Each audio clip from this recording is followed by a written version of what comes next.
Hello, यहाँ तो समझ में आ गया बेटा। आगे बढ़े इसमें बताइए। अब हम क्या निकालेंगे? Second, electric field intensity. Electric field intensity due to surface charge distribution. Due to surface, अभी हमने लाइन चार्ज डिस्ट्रीब्यूशन की वजह से निकाला, अब हम सरफेस चार्ज डिस्ट्रीब्यूशन निकालेंगे। Surface charge distribution is given by, कैसे निकलेगा सरफेस चार्ज डिस्ट्रीब्यूशन की वजह से बताइए। हेलो,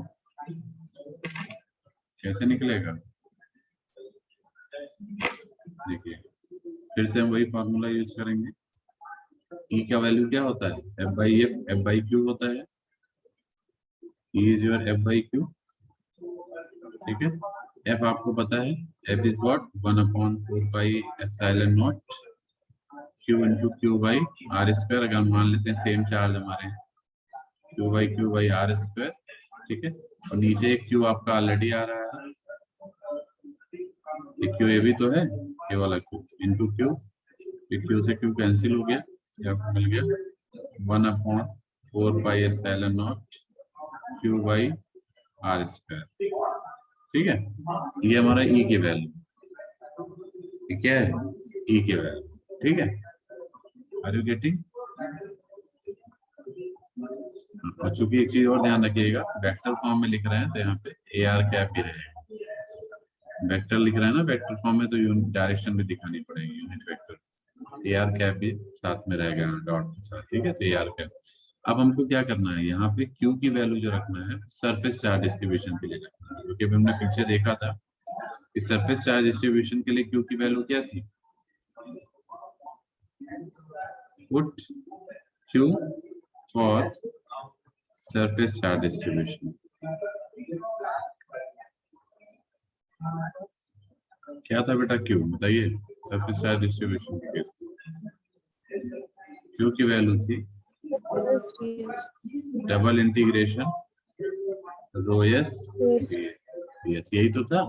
ये क्यू उठा के हम लोग कहाँ रख देंगे? यहाँ रख देंगे ऊपर, ठीक है। तो हमको ई की वैल्यू क्या मिलेगी? So we will get E is equal to 1/4 pi epsilon naught, ठीक। Double integration, that is surface integration, Q की जगह आ जाएगा S D S upon mod R square into ए आर, ठीक है। This is your electric field intensity, ठीक है, due to what? Due to surface charge distribution. समझ में आ रहा है सभी को? बेटा किसी को कोई डाउट हो तो पूछ लीजिए कहीं पे भी, अगर समझ में आ रहा है तो बताइए। समझ में आ रहा है सभी को? Hello, yes sir. ठीक है। अब थर्ड आपका है electric field intensity due to volume charge density. ये पूछा जाता है पेपर सिलेबस में है आपके, ध्यान रखिए, पूछा जाएगा आपसे कि वॉल्यूम चार्ज डेंसिटी के लिए डिस्ट्रीब्यूशन के लिए इलेक्ट्रिक फील्ड इंटेंसिटी क्या होगा। Find out electric field intensity for surface charge distribution, line charge distribution and volume charge distribution. इस तरीके से आपको निकालने के लिए electric field intensity for what? Volume charge distribution, volume charge distribution is given by. तो अगर आप वॉल्यूम चार्ज डिस्ट्रीब्यूशन के लिए निकालते हैं तो आपको मिल जाएगा, अगेन ई की वैल्यू आपको पता ही है, E is equal to F by Q. F by Q मतलब 1/4 pi epsilon naught Q by mod R square into A R cap, ये ई हो गया। अब आप यहाँ जो क्यू क्यू रखेंगे वो वॉल्यूम चार्ज डेंसिटी का रखेंगे। Here Q is equal to क्या रखेंगे आप? Triple integration rho V D V. ये वैल्यू आप उठा के कहाँ रखेंगे? यहाँ पर करेंगे। Are you getting? तो ई आपको क्या मिल जाएगा? So you will get E is equal to 1/4 pi epsilon naught triple integration Q की जगह पे आ जाएगा rho V D V upon mod of R का स्क्वायर इंटू ए आर कैप। सही है? ये समझ में आ रहा है सभी को? बताइए, समझ में आ रहा है सभी को? तीनों के केस में इलेक्ट्रिक फील्ड इंटेंसिटी समझ में आ गया सभी को? बताइए। Yes sir. किसी को कोई डाउट इसमें? Electric field intensity due to volume charge, due to line charge distribution, due to volume charge distribution, due to surface charge distribution. किसी को कोई प्रॉब्लम इसमें? मेरे ख्याल से सबको समझ में आ गया होगा। अब हम लोग क्या करते हैं, इस इलेक्ट्रिक फील्ड इंटेंसिटी को हम कैलकुलेट कर सकते हैं कई सारी बॉडीज के लिए, like infinite long charge wire के लिए निकाल सकते हैं, ठीक है, सिलेंड्रिकल कोऑर्डिनेट सिस्टम में निकाल सकते हैं, ठीक है, रेक्टेंगुलर कोऑर्डिनेट सिस्टम में निकाल सकते हैं। इसके बाद फिर आप फाइनाइट लॉन्ग वायर के लिए भी निकाल सकते हैं, जैसे भी हमने इनफाइनाइट लॉन्ग चार्ज वायर बोला, ऐसे फाइनाइट लॉन्ग चार्ज वायर के लिए निकाल सकते हैं और डिफरेंट कोऑर्डिनेट सिस्टम। फिर शीट ऑफ चार्ज के लिए निकाल सकते हैं। तो डेरिवेशन सारे तो हमें नहीं करने हैं, कुछ एक इम्पॉर्टेंट डेरिवेशन है वो मैं आपको बता देता हूँ, बाकी सबके फॉर्मूले हम आपको बता देंगे, ठीक है, क्योंकि सिलेबस में स्पेसिफिकली कोई डेरिवेशन मेंशन नहीं है, लेकिन फिर भी मैं आपको एक डेरिवेशन करा दे रहा हूँ क्योंकि वो पूछा जा सकता है पेपर है। एक हम आपको तरीका बता दे रहे हैं कैसे निकाला जाता है, उसका डेरिवेशन भी करा दे रहे हैं, बाई चांस आ जाएगा पेपर में, ठीक है। और बाकी सिमिलरली हम आपको फॉर्मूले सबके बता देंगे, तो आप फॉर्मूले याद रखिएगा। न्यूमेरिकल आ जाता है तो न्यूमेरिकल के रिगार्डिंग फॉर्मूले आपको याद रखने होंगे, ठीक है। आगे बढ़ते हैं, लेकिन एक डेरिवेशन मैं करा दे रहा हूँ जो बहुत इंपॉर्टेंट भी है, वो आ सकता है पेपर में, तो मैं करा दे रहा हूँ आपको। तो एक हेडिंग आप लोग डाल लीजिए, just put a heading, heading डलवा रहा हूँ इलेक्ट्रिक फील्ड इंटेंसिटी, ये डेरिवेशन करा दे रहे हैं आपको। Electric field intensity due to infinitely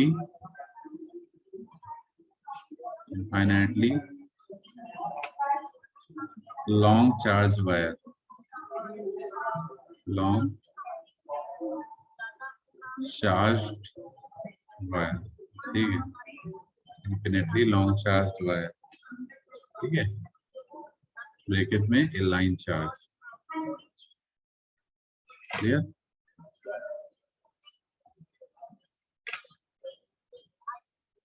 ठीक है, क्लियर है?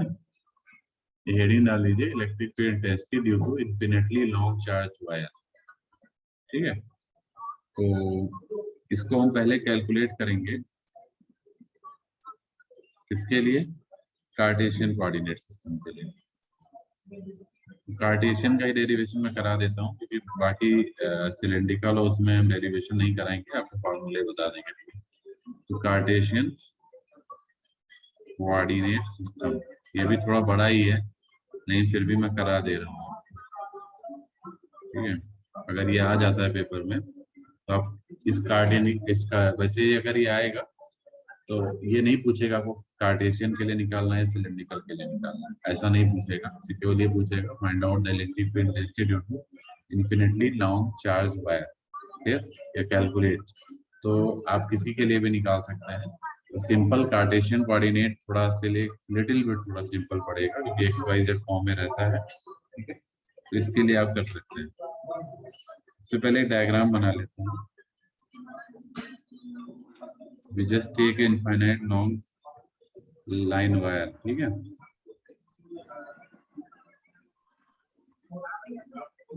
ये हमने एक इनफाइनाइट लॉन्ग लाइन वायर ले लिया।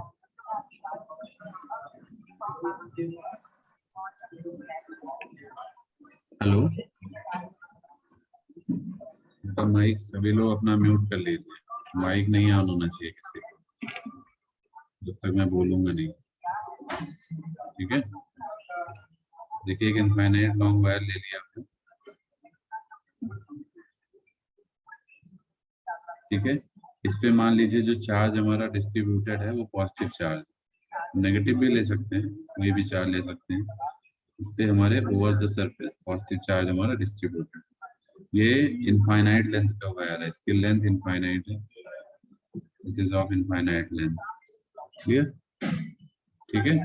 तो मैं इसे डॉट डॉट कर देता हूँ। एक हमने इस पे सेंटर पॉइंट ले लिया, जैसे मान लीजिए हमारा सेंटर पॉइंट है, वो पॉइंट ले लेता हूँ, ठीक है, ठीक है। एक हमने इस वायर से जो इनफाइनाइट लेंथ का चार्ज वायर है, इससे हमने डिस्टेंस ओ ले लिया है, यहाँ सॉरी पी ले लिया है यहाँ पे कहीं, ठीक है। इस पी पॉइंट पे ही हमको इलेक्ट्रिक फील्ड इंटेंसिटी निकालना है।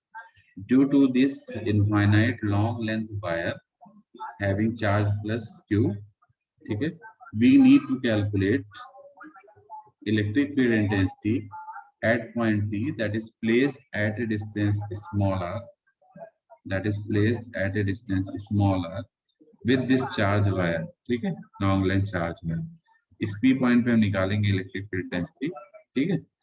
अब इस वायर पे अब चूंकि इस P पॉइंट पे जो इलेक्ट्रिक फील्ड इंटेंसिटी निकालना है इस लॉन्ग वायर की वजह से, वो आप एक बार में तो निकाल नहीं पाएंगे। आपको क्या करना है कि स्मॉल लेंथ का ले लेना है, मतलब इसमें से कैलकुलेट करना है कि स्मॉल लेंथ, पहले हम इसमें से एक स्मॉल लेंथ हम एज्यूम कर ले रहे हैं, ये this is a small length, ठीक है, क्लियर। इसकी लेंथ हम ले लेते हैं dx, क्या ले लेते हैं, this is the small length dx, जो कि हमने इस लॉन्ग लेंथ वायर से एक स्मॉल लेंथ लिया है। इसके लिए हम कैलकुलेट करेंगे, फिर we will calculate for whole length by integrating, clear. तो एक स्मॉल लेंथ हमने ले लिया जो कि हमारा x डिस्टेंस पे प्लेस्ड है, कितना, सेंटर से कितने डिस्टेंस पे, x डिस्टेंस पे, ठीक है, क्लियर है, बताइए सबको क्लियर हो रही है चीज। अब इसको हम मीट करा लेंगे इस पी पॉइंट से, जो हम क्योंकि इंटेंसिटी तो इसके लिए निकालनी पड़ेगी ना स्मॉल लेंथ के लिए, तो इंटेंसिटी निकाल लेंगे तो हम इसको पहले इससे मीट कराएंगे इस पी पॉइंट से। तो इसके रेस्पेक्ट में हम स्मॉल लेंथ के लिए हम इंटेंसिटी कैलकुलेट करेंगे एट पॉइंट पी, ठीक है। तो इसके बाद जब ये निकाल लेंगे हम तो हमें कंप्लीट लेंथ के लिए निकालने में दिक्कत नहीं आएगी। तो ये जो पी पॉइंट पे हमने यहाँ से मीट कराया, ये इस आर के साथ मान लीजिए हमारा थीटा एंगल बनाता है, this is making an angle theta, ठीक है। तो इसके कंपोनेंट आप निकाल सकते हैं, इलेक्ट्रिक फील्ड के एक्स वाई कंपोनेंट निकाल सकते हैं विद रेस्पेक्ट टू दिस। तो क्या आएगा, एक एक्स कंपोनेंट आएगा और एक वाई कंपोनेंट आएगा, ठीक है, इलेक्ट्रिक फील्ड का। This is your E X and this is your E Y. E X और ई वाई की वैल्यू क्या हो जाएगी, ई वाई क्या हो जाएगा, क्योंकि हाँ ई एक्स नहीं लिखेंगे इसको डी ई एक्स लिखेंगे, क्यों डी ई एक्स लिखेंगे, क्योंकि स्मॉल लेंथ के लिए निकाला है ना डी एक्स के लिए, तो D E X and D E, ठीक है। कंप्लीट के लिए होता तो ये सी वाई लिखते, इसका रिजल्टेंट कहाँ आएगा, ये आएगा, ये दिस इज योर रिजल्टेंट, ठीक है, क्लियर है,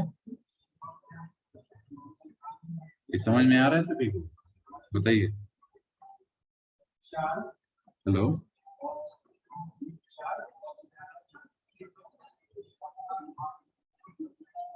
हेलो, यस सर, ये समझ में आ रहा है बेटा, यस सर। ओके। तो एक्स वाई कंपोनेंट क्या होंगे इसके, बताइए, cos theta is sin theta.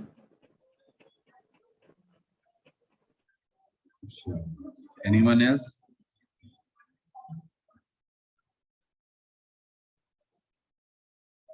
Anyone else,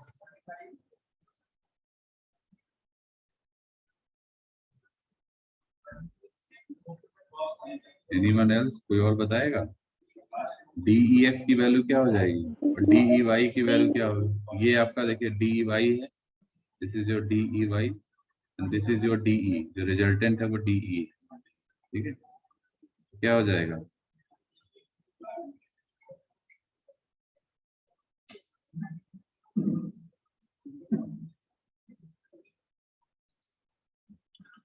बताइए,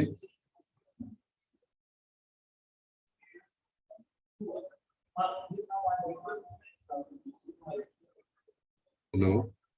dx और dy की वैल्यू बताइए।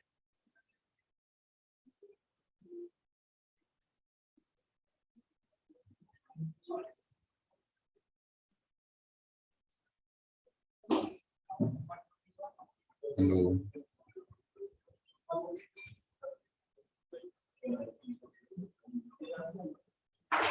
आवाज आ रही है?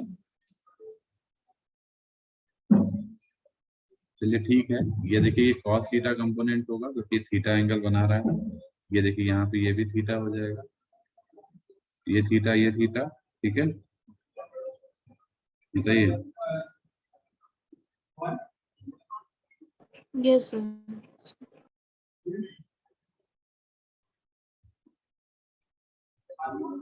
तो मेरा कहने का मतलब ये है कि चूंकि ये थीटा है, ये भी थीटा होगा, तो इसका कंपोनेंट आप देखेंगे तो इस डायरेक्शन में जो कंपोनेंट होगा डी ई वाई डायरेक्शन में, ये थीटा बना रहा है, तो ये डी ई वाई इधर कॉस थीटा आएगा ना, इस डायरेक्शन में कंपोनेंट कॉस थीटा आएगा, आएगा नहीं आएगा?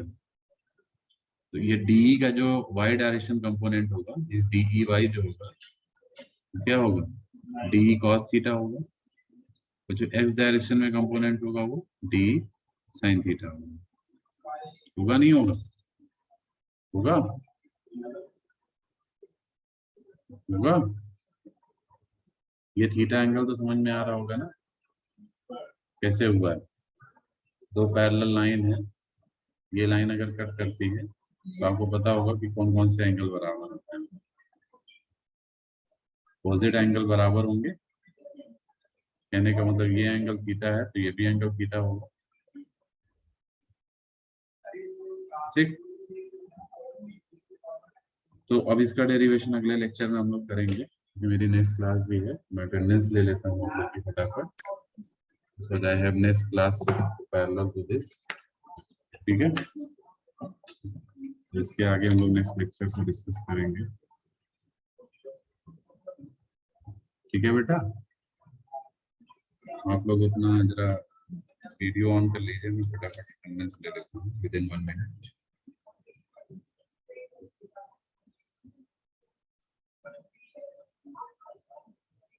Okay, roll number 58, 59, 60 Yes, sir. Present, Sir, sir. 59 present, sir. है, 59 present, sir. 60, Present, sir. 61, 58 present. 61, 61 sir present. 62, जल्दी जल्दी बोलिए बेटा, 62, 62 present. 63, Present 64, sir 63. 64, 65। Present, sir. 64 present, sir. तुम्हें पास वास नहीं होना है क्या? कॉस तो पढ़ाई लिखाई नहीं कर रहे हो, रेगुलर एब्सेंट रहते हो?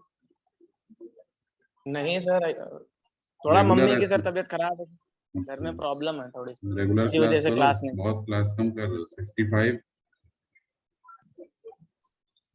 65, 66, 67, Present sir.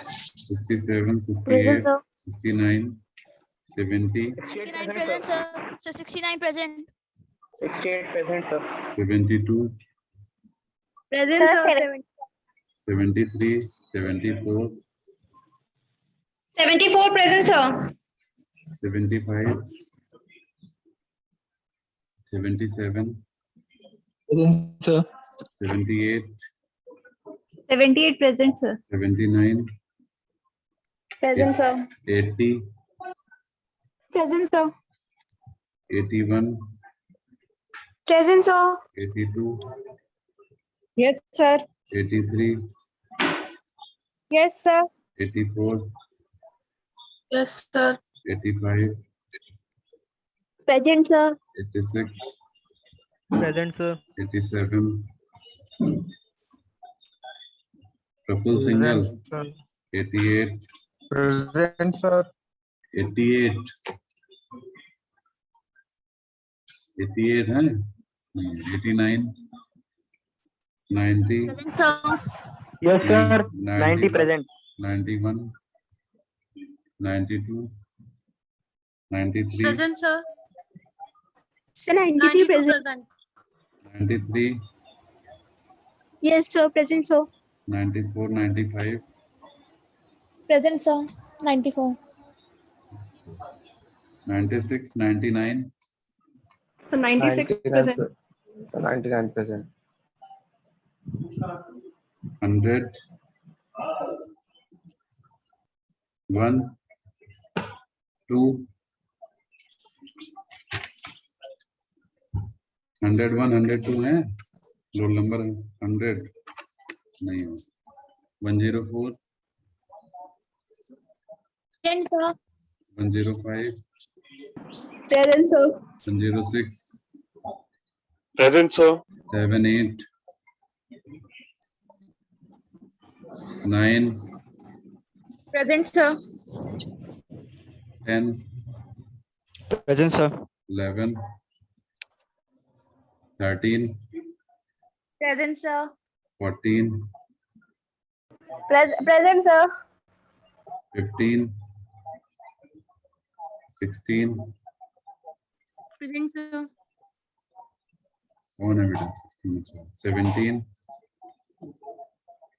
18, 19, 20, Present, sir. Roll number बोलिए role 119 number present. 119. 120, 20, 21, Present, sir. 107, 108, 111, 115, 117, 118, 120 ये सब एब्सेंट ठीक है रोल नंबर 65, 71, 73, सर 75 11 present है लेकिन कुछ माइक इशू है क्योंकि वो बोल रही है और आवाज नहीं आ रही। कौन सर 115 शगुन। तो वो भी है पार्टिसिपेंट के लिए लेकिन पता नहीं क्या- 75, 79 और 88, 91, 95, 100, 101, 102 ये सब एब्सेंट है ठीक है चलिए ठीक है फिर नेक्स्ट क्लास में हम लोग मिलते हैं ठीक है आप लोग लीव कर जाइए